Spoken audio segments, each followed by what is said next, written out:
2019년 9월 27일 금요일 돈다방 미쓰리 시작하겠습니다. 오늘은 유동성에 대한 이야기로 좀 문을 열까 합니다.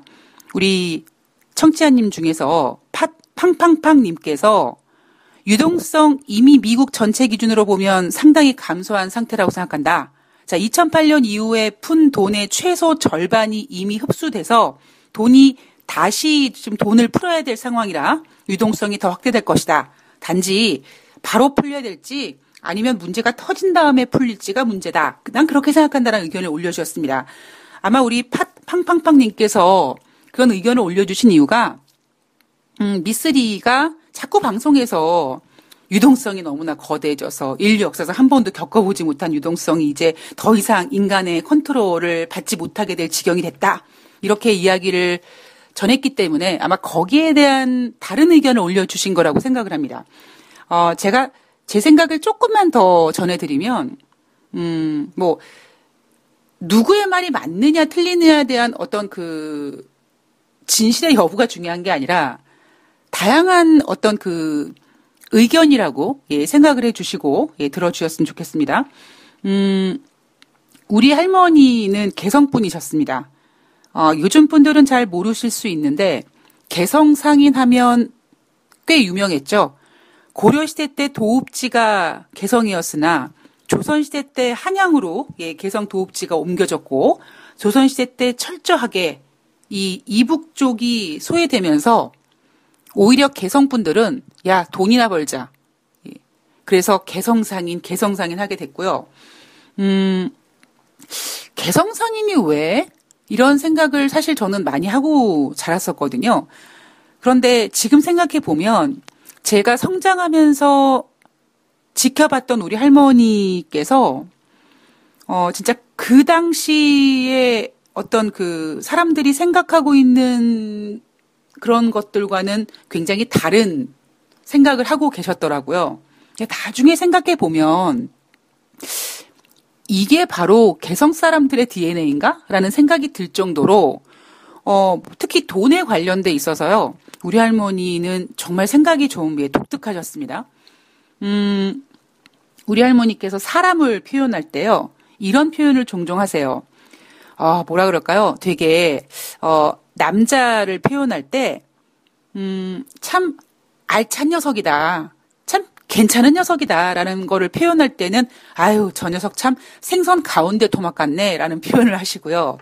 지금 생각해보면 참 재미있는 표현인데 그리고 또 어떤 표현을 하셨냐면 아유 저 사람은 그냥 자기가 가지고 있는 거를 거기다가 넣었다가 뺐다가 할 사람이야 라는 표현을 하셨습니다. 결국 그 얘기는 뭐냐면 어떻게 생각해보면 되게 고지식해 보일 수도 있고 그죠? 어찌 생각해보면은 오버하지 않고 딱 정해진 것 내에서만 움직이는 사람이라는 거를 표현하고 싶으셨던 거겠죠. 근데 우리 할머니께서 저를 이제 키우시면서 언젠가 이런 말씀을 하시더라고요.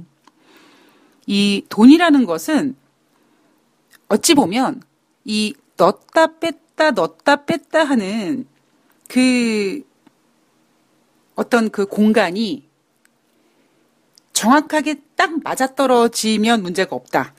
그런데 그렇지 않기 때문에 문제가 발생되는 것이다. 라는 이야기를 해주신 적이 있습니다. 저게 도대체 무슨 생각일까? 무슨 말씀일까? 많은 생각을 해봤는데요. 어느 순간, 제가 그 고민을 하면서 제가 할머니의 어떤 그런 그 돈에 대한 철학을 제가 이제 이렇게 뭔가 DNA로 이렇게 받은 것 같아요. 왜냐하면, 제가 지금 유동성을 걱정하는 이유는 이런 겁니다. 그러니까 좀 죄송스러운 말씀을 좀 먼저 드리면 제가 우리 팡팡팡님께서 그 올려주신 글을 보고 어떤 생각을 했냐면 증권사 애널리스트들이 쓰는 보고서스러운 말씀처럼 제가 들렸어요.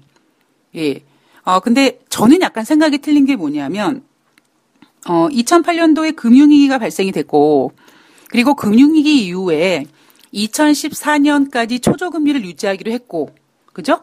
그리고 2014년까지 초저금리를 유지하기로 했습니다만 어찌어찌 하다 보니까 결국 그 초저금리는 2015 2015년 11월 달까지 쭉 진행이 됐었습니다. 그만큼 돈이 많이 풀렸죠. 2015년 12월 달부터 연준은 금리를 인상하면서 일명 유동성을 회수하기 시작했습니다. 단순히 금리만 인상한 게 아니라 대차대조표도 축소하면서 그동안 자기들이 시장에 풀렸던 유동성을 회수하기 시작했죠. 그래서 정말 뭐 작년에만 금리를 4번을 인상을 했고 2017년에 금리를 3번 인상했고 어찌어찌 해서 금리를 쭉 인상했고 대차대조표 같은 경우에는 작년 말에 완전히 종결을 한 상태입니다. 자, 그런데 왜 미쓰리는 자꾸 유동성이 회수됐다는 이야기를 인정하지 않냐면 우리 할머니의 표현에 따르면 자, 우리 할머니가 생각하는 돈은 이런 겁니다. 어떤 사각형이라는 공간이 있어요. 그런데 그 공간은 시멘트로 지은 공간이 아니라 뭐라 그럴까요? 딱 채웠는데 그게 만약에 빠지면 그게 무너지는, 그러니까 풍선 같은 거죠, 풍선. 예. 풍선처럼 이게 공기가 빵빵하게 들어 있어야 되는데 만약에 공기가 빠져버리면 그 풍선이 그 풍선의 처음 모습을 지탱하지 못하잖아요. 그리고 굳이 뭐 풍선이 아니더라도 뭐 어떠한 그 공간이 있으면 그 공간에서 그 공간을 무언가는 꽉 채웠다가 그 공간이 비어지면 그 비어지는 공간이 함몰하게 되어 있죠. 우리가 시멘트 같은 걸로 짓지 않는 이상에. 근데 돈은 시멘트가 아니잖아요. 돌이 아니잖아요. 그러니까 그만큼 움직일 수 있잖아요.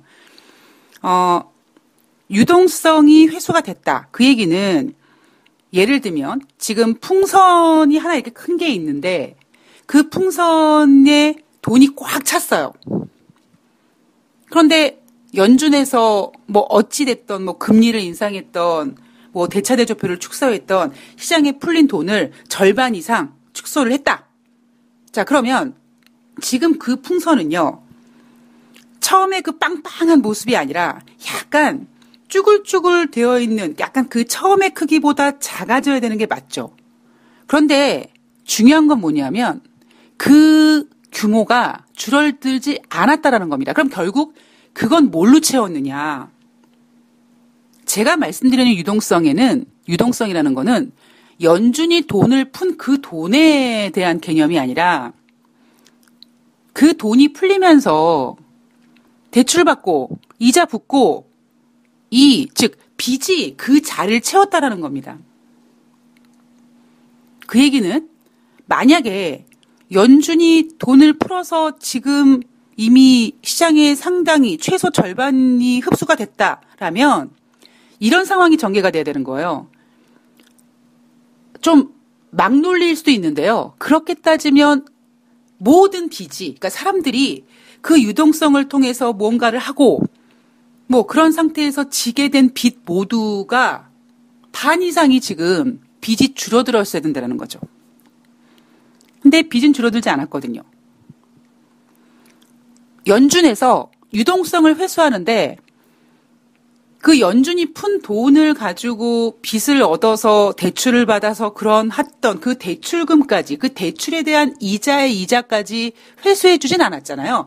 연준이 회수한 건 연준이 푼 돈을 회수한 것뿐이고 그 연준이 돈을 회수하면서 그 연준이 돈을 차지했던 그 공간은 뭐가 메꿔졌겠습니까? 빚이 메꿔졌거든요. 만약에 정말 우리 할머니 말씀대로 딱 거기다가 넣었다가 거기다가 빼고 거기다가 넣었다 거기다 빼고 그런 상황이라면 금융위기는 절대 발생돼서는 안 되는 거죠. 금융위기를 발생시키는 근본적인 원인은 유동성이 아니라 유동성이 만들어 놓은 어떤 유동성이 만들면서 그 안에 인간의 욕심과 탐욕을 섞어 놓은 그 빚이 너무나 과해졌기 때문에 어느 선을 넘어가 버렸기 때문에 금융위기라는 게 발생하는 거잖아요. 그러니까 저는 그렇게 생각한다는 거죠. 제가 유동성이라고 하는 거는 연준이 푼 돈을 얘기하는 게 아니에요. 연준이 돈을 풀었을 때 그 돈을 가지고 투자하고 돈을 더 벌어야지, 더 좋아져야지라고 투자하고 막 했던 그런 그러기 위해 사용했던 돈들에 붙은 이자들. 그러면 결국 연준은 뭐 돈을 회수하는 그 가운데, 물론 그 연준이 뭐 대차대조표 이런 과정에서 뭐 이자가 붙겠죠. IMF에서도 돈 빌려주면서 5% 이자를 받으니까. 그런데 그것조차도 결국 그 얘기는 뭐예요? 연준도 돈을 풀고 돈을 다시 회수하면서 뭐 대차대조표든 뭐든 뭐 회수하면서 거기에 그 몸뚱아리에 빚을 얻는다라는 거죠. 거기에다가 하나 더, 제가 지금까지 살아가면서, 그리고 작년 10년 동안, 지난 10년 동안, 저는 진짜 한 번도 제가 상상하지 못했던 경험들을 많이 했거든요. 저는 어렸을 때부터 뭐 그렇게 풍요로운 집에서 살지 못했습니다. 뭐 학교 다닐 때 진짜 뭐 등록금을 못 냈던 적도 있었고요. 그 정도의 어떤 그 어려운 환경 속에서 자랐습니다만, 할머니께서 어찌됐건 뭐 잘 이렇게 좀, 예, 그래도 커버를 해주셔서 고생은 했지만 진짜 막 뼈저린 고생은 안 해봤거든요. 근데 진짜 고생은 어찌 보면 제가 지난 10년 동안에, 예, 정말 별의별 고생을 다 해봤습니다. 근데 그 고생을 하면서 제가 느끼는 건 뭐냐면, 인간이 가장 무서운 이유가 이건 것 같아요. 정말 어려웠을 때가, 초반에 어려워졌을 때는요, 정말 생쌀도 먹고 살 수 있어요.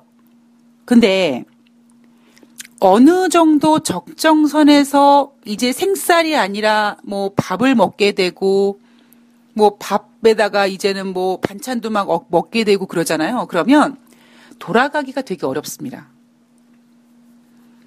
저는 그게 너무나 무섭다고 생각해요.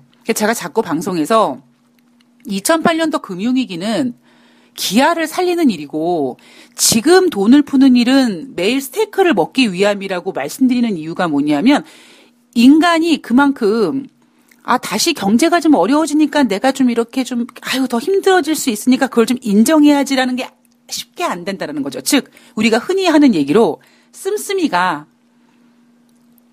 쉽게 돌아갈 수 없습니다. 쉽게 줄어들 수 없어요. 씀씀이가 언제 확 줄 수 있냐면 뭔가 터져야 돼요.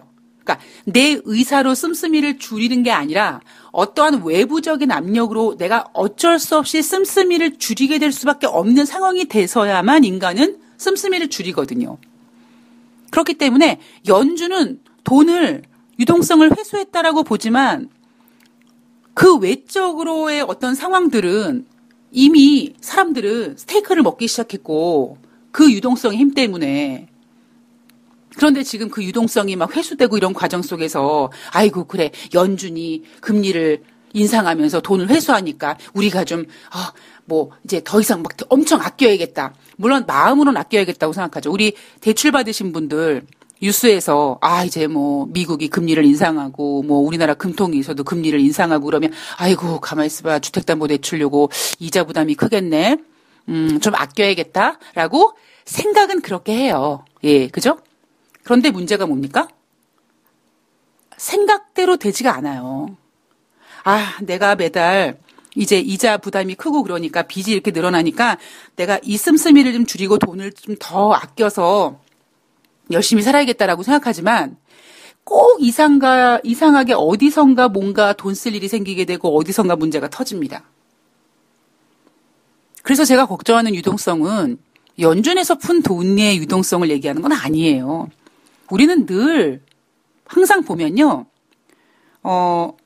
금융위기는 정말 거기다 넣었다 거기다 빼고 거기다 넣었다 거기다 빼는 일이 벌어지는 한 금융위기는 생기지 않습니다. 좀 답답하긴 하죠.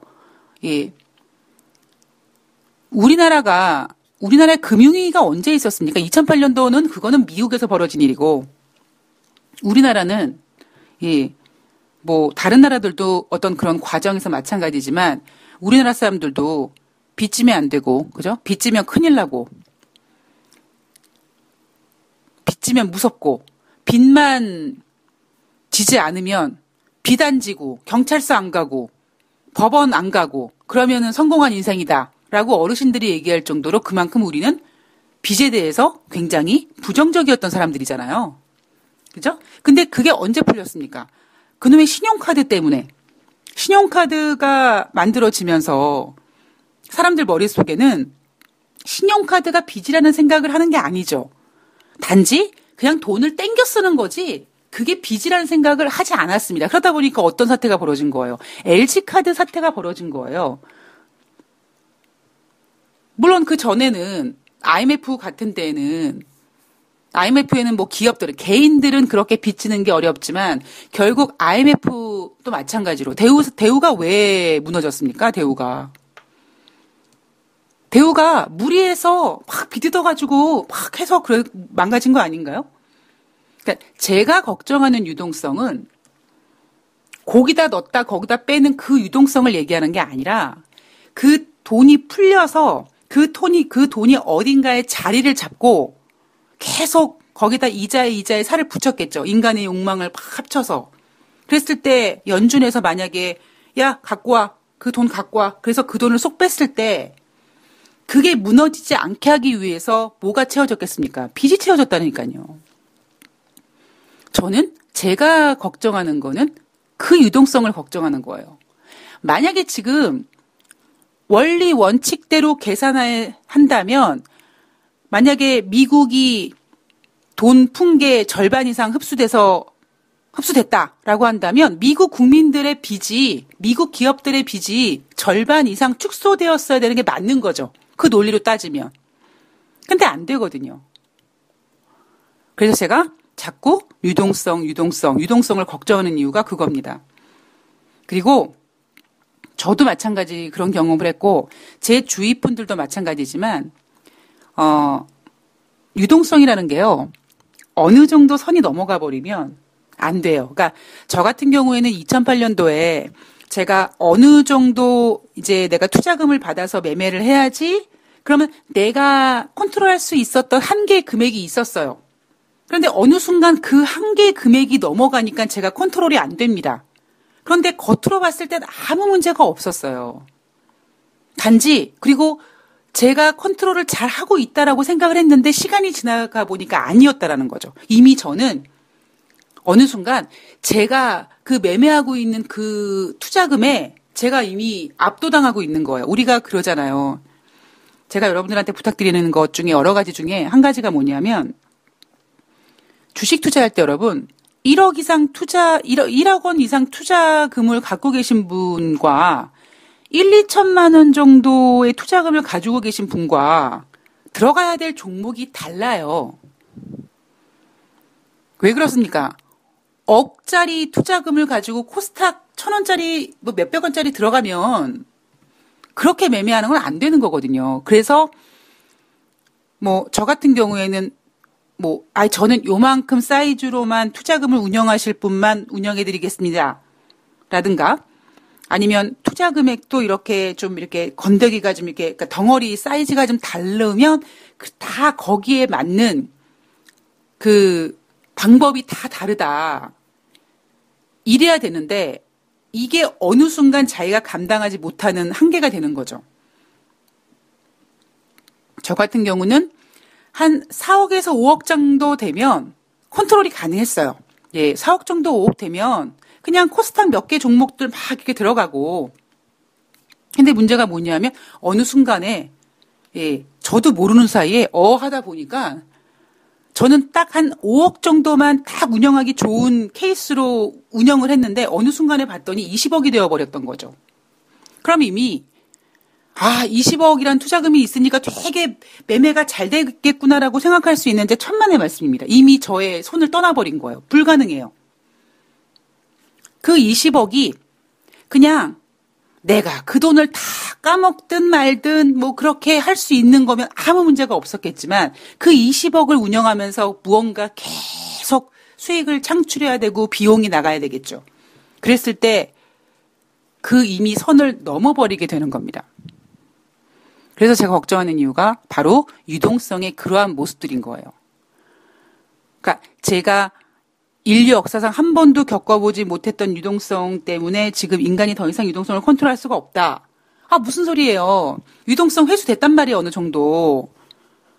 그 회수된 그 자리가 무너졌어야 되거든요. 규모가 축소되었어야 되거든요. 유동성이 막 커졌을 때, 뭐 예를 들면 트럼프 대통령이 뭐 법인세를 인하해줘서 미국 기업들이 그 법인세 인하된 돈을 가지고 막 공장을 짓고 막 그래서 경기가 좋아져서 막 수익을 창출하고, 즉 그 얘기는 뭡니까?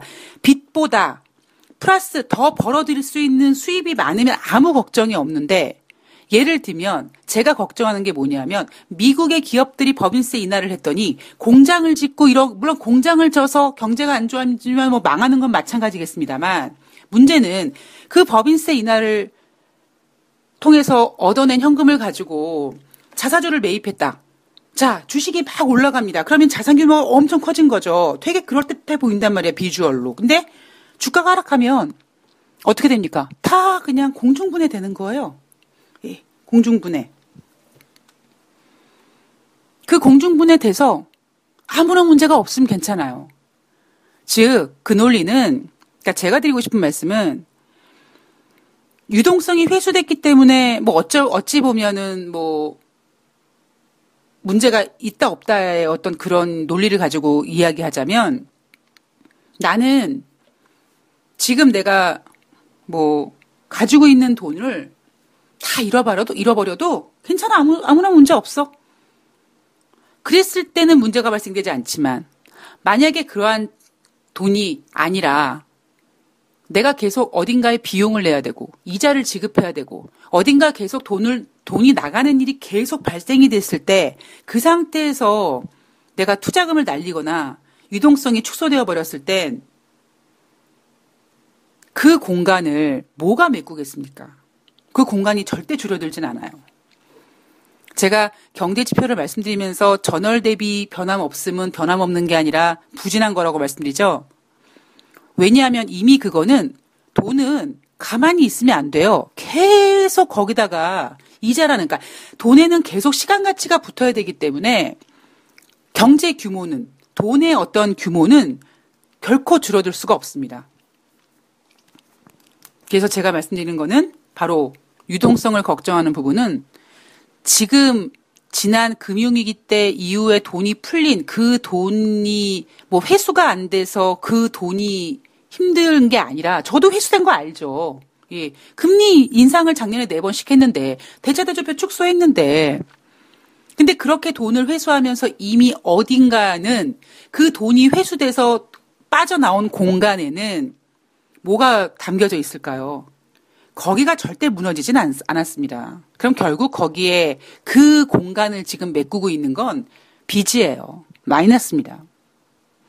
이게 문제를 일으키는 거죠. 제가 걱정하는 유동성의 우려감은 바로 이겁니다. 예. 그리고 그놈의 유동성, 즉 마이너스 유동성은, 그러니까 유동성은 돈이라고 하죠. 그러면 마이너스 돈은 계속 1초, 2초, 3초, 4초 지나가면서 계속 몸집을 불립니다. 제가 걱정하는 게 바로 그런 부분입니다. 예. 자, 제가 유동성이 더 이상 뭐 인간의 컨트롤을 받지 못한다라고 얘기하는 게 어떤 의미셨는지 좀 이해가 되셨으면 예, 좋겠습니다. 자, 9월 26일 수요일 목요일 뉴욕 증시 완만하게 하락했다고 합니다. 다우지수가 0.3% 하락해서 26,891포인트, 나스닥이 0.58% 하락해서 8,030포인트, S&P 500이 0.24% 하락해서 2,977포인트. 사실 장중에 다우지수는 종가쯤 됐을 때 플러스로 살짝 전환되기도 했었어요. 예, 그런데 종가 기준으로 다시 힘없이 밀려났습니다. 국제 유가는요, WTI가 전일 대비 배럴당 0.08달러, 0.1% 하락해서 56.41달러로 마감을 했고요. 사우디가 전일에 8월 달에 990만 배럴 하루에 생산했는데, 사우디가 지금 1030만 배럴인가요? 그렇게 8월 달보다 더 많이 생산하고 있다. 결국 그 얘기는 지난번에 아람코가 피격당했을 때, 아유, 저거 한참 걸리는 거 아니야? 그런 우려를 이겨내고 오히려 8월보다 더 생산을 잘하고 있다. 빨리 회복될 수 있겠네. 빨리 회복되나 보네. 뭐 이런 것들이 국제 유가에서 아람코가 저 사우디 석유 시설이 빨리 복구되지 않아서 공급에 차질이 생기면 어떻게 하지? 그러면 유가가 올라갈 텐데 어떤 이러한 우려감을 좀 해소시켜 준 거죠. 자, 그러나 미국의 사우디 파병 소식은 여전히 미국과 이란의 긴장감을 조성했습니다.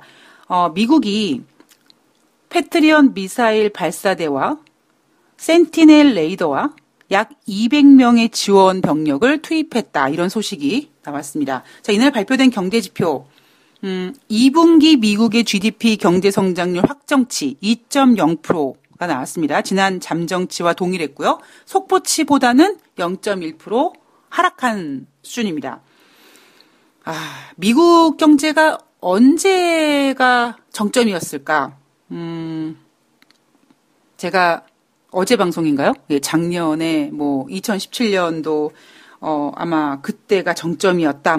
이렇게 말씀을 드렸지만 어쨌든 GDP 성장률만 봤을 때는 2018년 2분기 때는 4.2%, 3분기 때는 3.4%, 4분기 때는 2.2%. 그래서 2018년도 미국의 GDP 경제 성장률 1년은 2.9%를 기록을 했습니다. 자, 올해 1분기 때는 3.1%였고요. 그죠? 지금 2분기 때 2.0%가 나왔습니다. 따라서 2019년 상반기 경제 성장률은 2.9%입니다. 트럼프 대통령이 원하는 3% 이상 때는 살짝 물 건너간 게 아닌가 싶죠. 그리고 2분기 개인 소비 지출도 4.6% 증가했다. 자, 대신에 잠정치 4.7보다는 0.1% 하향 조정됐다. 그리고 주간 신규 실업상 청구 건수 전주 대비 3,000명 증가해서 21만 3천 명을 기록했고요. 8월달 무역 적자 전월 대비 0.5% 증가했다고 합니다. 뉴욕 증시가 하락을 했는데 완만하게 하락한 이유가 미국과 중국의 무역 협상에 대한 기대감도 있었습니다만 트럼프 대통령의 탄핵, 즉 정치적인 불확실성이 뉴욕 증시를 끌어내렸다. 제가 정말 오랜만에 해드리는 말씀인데요. 공포는 물에 독을 탄 것과 마찬가지다. 즉, 예를 들면 아무런 문제가 없는데 어디선가 좀 안 좋은 이야기가 들려오기 시작했고 처음엔 그럴 일 없어. 아니야. 지금 얼마나 좋은데 했다가 뭔가 이렇게 겁이 나잖아요. 그럼 그 문제로 불거진 그 공포는 정말 자라보고 놀란 것은 소뚜껑 보고 놀란다고 그냥 그렇게 약간 긴장되고 공포스러운 그런 심리는요. 다른 어딘가에서 뭔가 하나만 깜빡깜빡해도 이미 기절할 정도로 그 공포심이 커집니다. 우리가 보면 기업들이 부도 나는 거 보면은요. 부도가 어떻게 납니까? 어떤 A라는 기업이 갑자기 부도가 빵 나는 게 아니에요. 그 A라는 기업이 몇 군데 은행에서 대출을 받아서 그 기업을 운영하다가 어딘가에서 돈줄이 막혀서 예를 들면 B라는 은행의 어음을 막지 못했다. 자, 그러면 어떤 일이 벌어집니까? 거기서만 끝나면 상관이 없죠. 그죠?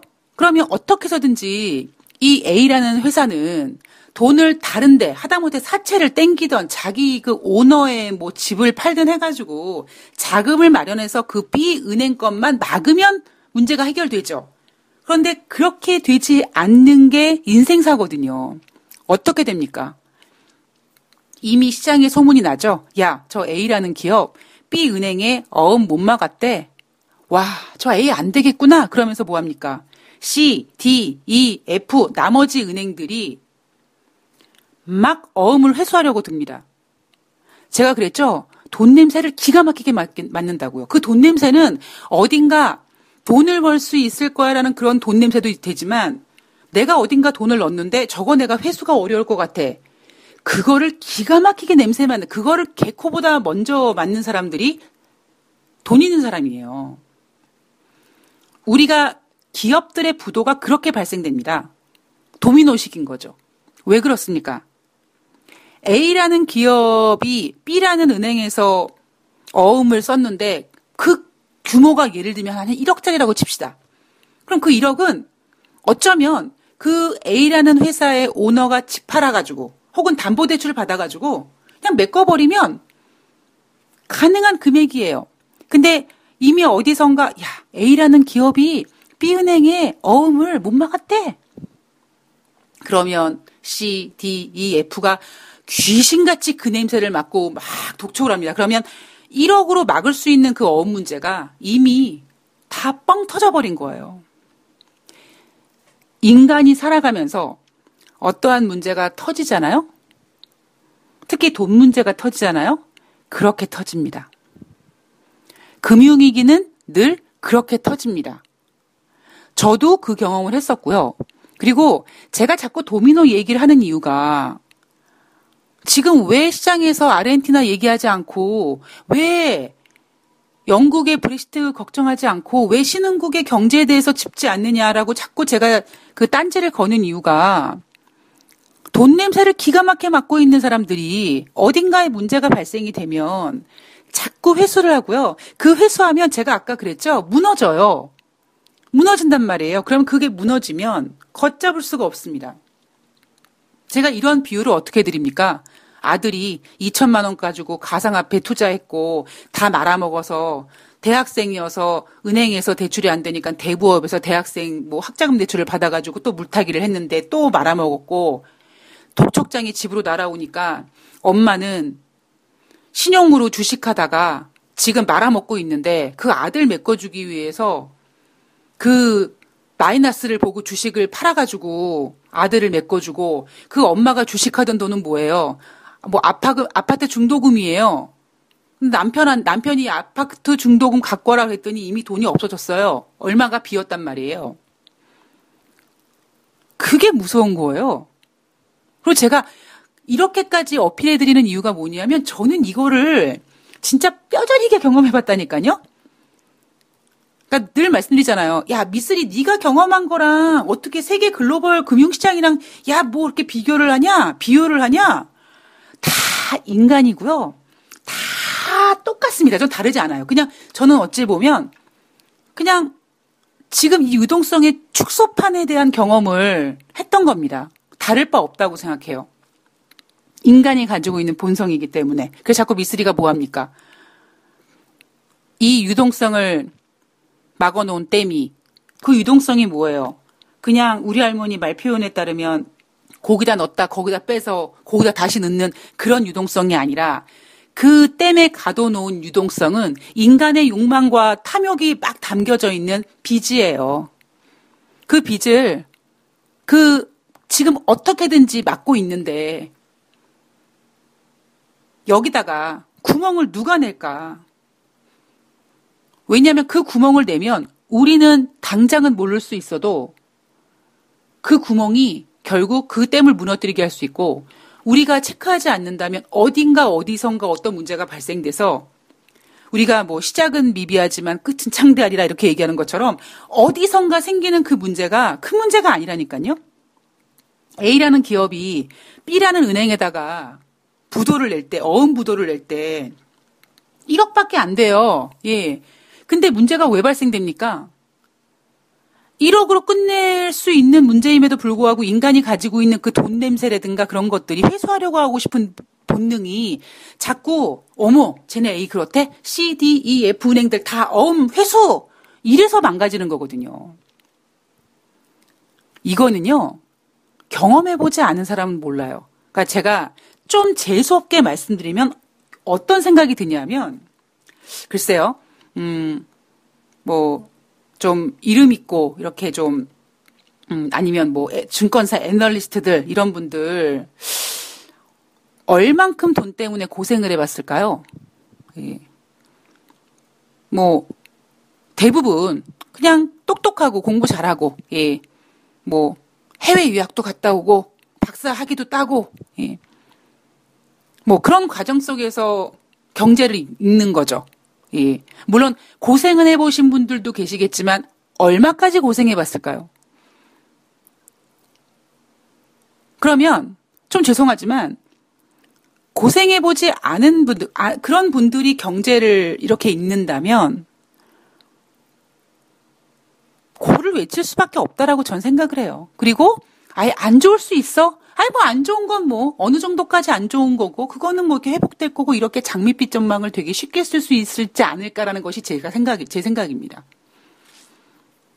우리가 나이 들면 연륜이 높아지면 자꾸 조심하는 이유가 뭐예요? 그 연륜을 쌓는 동안에 돈 때문이든 인간관계든 가족관계든 뭔가 정말 뼈저리게 고생을 해봤기 때문에 그거에 대해서 조심하게 되는 거거든요.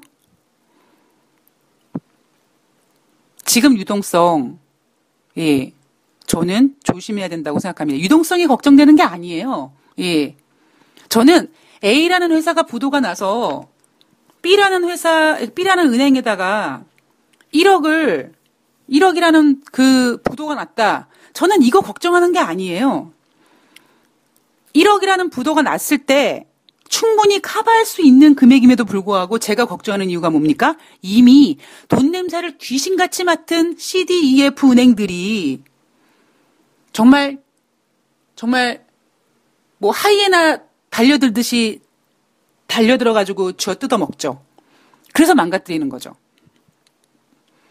제가 걱정하는 거는 바로 그런 부분입니다. 그래서 미쓰리는 시장이 좋으면 좋을수록 흥분하지 마십시오. 그리고 계속 리스크 체크해드리죠. 자, 2부에서 그런 리스크들 다시 한번 정신 차리고 체크해 보도록 하겠습니다. 제가 요즘에 정신 차리느라고 맥주를 끊었다고 했더니 어떤 분께서 어떻게 맥주를 끊을 수 있냐며 쉽지 않죠. 그런데 독하면 됩니다. 독종은요 할 수 있어요.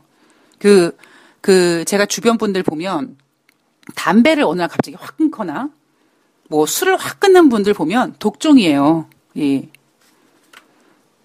자, 2부에서 술을 마시지 않는 미쓰리가 정신 번쩍 차리고 한번 어떤 부분에 대한 리스크에 대해서 어떻게 이야기하는지 2부에서 이야기 이어가 보도록 하겠습니다. 2부에서 뵐게요.